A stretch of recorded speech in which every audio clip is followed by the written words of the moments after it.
Comment est-ce que vous pouvez trouver une solution pour éviter que ces djihadistes ne reviennent sur notre sol et après se fondent dans la population? Vous proposez un délit de non-dénonciation visant les proches. Alors à quel niveau? Quelle peine encourue? Qui risque quoi? On est face à une menace d'exception, qui est celle du terrorisme en France. Je pense que face à cette menace d'exception, il faut une justice d'exception. Qu'est-ce que ça veut dire concrètement?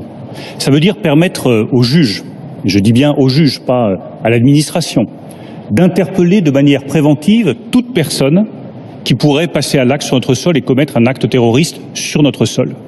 Ça veut dire permettre également aux juges non seulement d'interpeller, mais également d'expulser automatiquement tout ressortissant étranger qui s'apprêterait à commettre un acte terroriste sur notre sol. Menace d'exception, justice d'exception.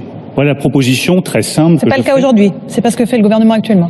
Le gouvernement actuel peut élargir encore les possibilités d'interpeller de manière préventive un individu, non seulement parce qu'il a un contact avec une organisation terroriste, il est en lien avec tel individu qui lui-même est soupçonné d'actes de terrorisme, ou bien c'est un membre de sa famille, un proche, il sait qu'il peut s'apprêter à commettre un acte et ne le dénonce pas.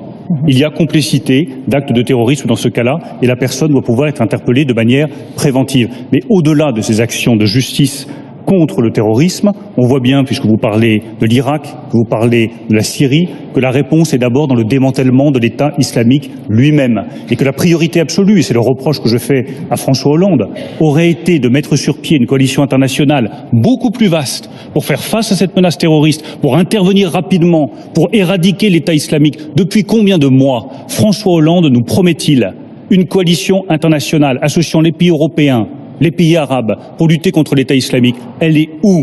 Elle est où cette coalition internationale?